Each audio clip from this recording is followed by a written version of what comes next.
काम होता है। और ये कार्यक्रम पार्टी का तो है नहीं, समाज का कार्यक्रम है। तो थोड़ी देर में भी, अब आप दिन भर से बैठे हो, मैं थोड़ा लेट आया, नेताओं की तरह हमारी भी आदत हो गई है, थोड़ा सा दूर है आने जाने में, तो रोड से भी, अभी रोड तो आपका 6 लेन 8 लेन फर्स्ट क्लास है, लेकिन फिर भी उधर वाला टुकड़ा इधर का टुकड़ा तो टाइम तो लग ही जाता पहुंचने में। तो इसलिए माफ़ी चाहूँगा, थोड़ा सा लेट हुआ। लेकिन आप लोग दिन भर से सुन रहे हो, तो मेरी ऐसी अपेक्षा है, उम्मीद करता हूँ कि आधा घंटा जरूर सुने। मामू दादा बैठे हैं, उसके पश्चात शायद और लोग हो सकते हैं, लेकिन आधा घंटा जरूर बैठेंगे और बात करेंगे। अपन समझना चाहेंगे कि वास्तव में हो क्या रहा है और क्यों हम लोग यहाँ पर चर्चा के लिए बैठे हुए हैं। आपके क्षेत्र में तमाम प्रकार के सामाजिक आंदोलन होते ना, आप लोग सब चाहते हो, नीला पीला झंडा लेके, सफ़ेद झंडा लेके, गमछा लेकर जाते हो, आंदोलन भी करते हो, धरना भी करते हो, प्रदर्शन भी करते हो। रात बेरात शासन प्रशासन, फॉरेस्ट वाले, डिप्टी कलेक्टर हो कि डिप्टी रेंजर हो, पुलिस वाले टीआई हो, रात दिन झगड़े लफड़े चलते ही रहते हैं और वो सब मुद्दों पर होते हैं, ऐसा नहीं है। और मुद्दे कौन से होते हैं? जल, जंगल, जमीन। अभी ध्यानवीर भाई बोल रहे थे कि हमको J3 पर काम करना है। J3 पर काम करते करते ये सब शहीद हो गए बेचारे, और उन्हीं का नतीजा कि हम यहाँ बैठे हैं और अच्छी जमीन पर बैठे हुए हैं। हमारे बदन पर कपड़े हैं, बढ़िया जींस शर्ट फंसा के घूम रहे हैं, कोट टाई पैंट फंसा के घूम रहे हैं, अच्छी अच्छी लग्जरी गाड़ियों में घूम रहे हैं। कोई पंच बना, कोई सरपंच बना, कोई जनपद बना, कोई विधायक बना, कोई सांसद बना, कोई मंत्री बना, फलाना ढिमका सब बन गए, सब बड़ी बड़ी गाड़ियों में घूम रहे हैं। ये सब इनकी बदौलत है और जमीन पर ये लोग संघर्ष करते हैं। लेकिन इस मंच से ये सवाल उठता है बार बार कि सब बड़े बन रहे हैं, तो मेरा समाज का जो नीचे का व्यक्ति है वो इस जमीन से ऊपर क्यों नहीं उठ पा रहा है? ऐसा क्या कारण है कि हमारे समाज के पास में जल, जंगल, जमीन है?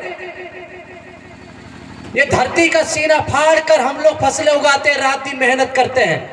अभी भी बहुत सारे तो रात में पानी देके आए होंगे, आए ना, उल्लू की तरह जागते हैं, क्योंकि ठंड में लाइट नहीं मिलती। हमको रात में देते 1 बजे, उनको पता है आदिवासी आदमी है, रात में लाइट दो, ये तो जाग के भी पानी देगा।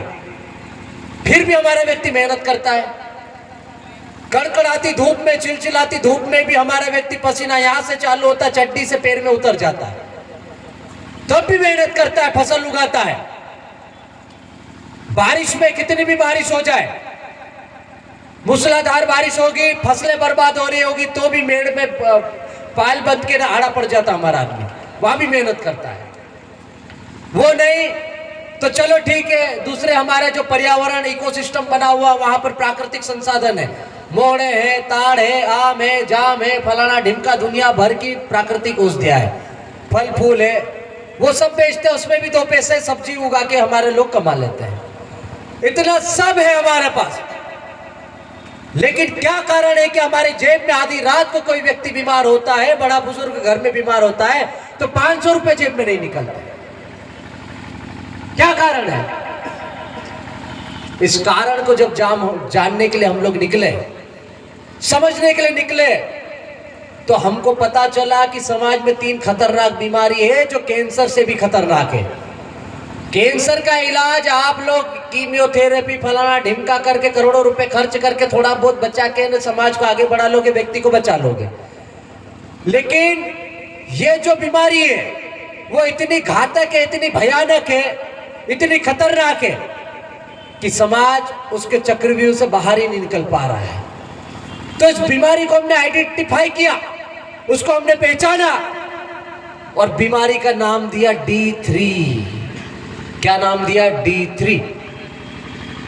अब D इंग्लिश में, हिंदी में बोलेंगे तो द,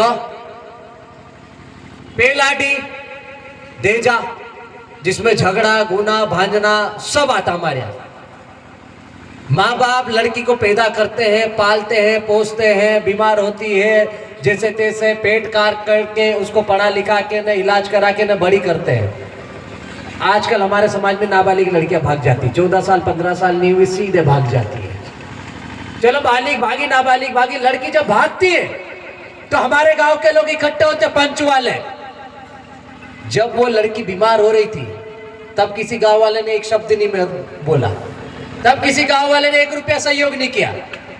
जब उस लड़की को फीस भरना था तब कोई गांव वाला आके इकट्ठा नहीं होता है, नहीं बोलता है। लेकिन जैसे ही लड़की भागती है तो गांव वाले इकट्ठे हो जाते हैं। फिर क्या बात करते हैं, क्यों, किधर भाग के गई, कितना लेना है, फिर गांव वाले तय करते हैं। सीधे छाती पे चढ़ते हैं, बालिग हो कि नाबालिग हो, 2, 4, 5 लाख रुपए वहां से उठ लाते हैं। अब देखो यार, माँ बाप लड़की को पैदा करते तो ये नहीं समझाते, ये नहीं सिखाते कि तुम बड़े होकर लड़की लेके भाग जाना। ना माँ बाप लड़के को सिखाते हैं, लड़की को सिखाते हैं। आजकल की जनरेशन है ऐसी छपरी गैंग वाली, चांदरी कटिंग कराते हैं, पेंट ऊपर चढ़ाते हैं, 2-2 लाख वाली गाड़ी पे ऊपर कपड़े लटका के ऐसे चलाते हैं, लड़कियां पटाते हैं, लेके भाग जाते हैं। वो नहीं तो दूसरा और भी कारण में जो भी आगे बताऊंगा। तो ऐसे करके 2-5 लाख रुपए ले लेते हैं और उसमें से 1-1 लाख रुपए की तो दारू उधर ही पी जाते हैं रास्ते में, थोड़े बहुत बकरे खा जाते हैं। फिर बाकी पंच बांट लेती है पैसा आपस में। उसका गांव का जो पटेल रहता है, मुखिया तड़वी रहता है, चौकीदार रहता है, फलाना ढिमका जितने भी नेता रहते हैं, सबका कमीशन फिक्स रहता है। वो 2-4 लाख रुपए छाती पे चढ़ के झगड़ा करके ले आते हैं और खा जाते हैं। माँ बाप जिनने पाल पोस के बड़ा किया उसको तो बड़ी मुश्किल से 5,000 10,000 रुपए दे, नहीं तो नहीं दे। तो ये पहला डी था।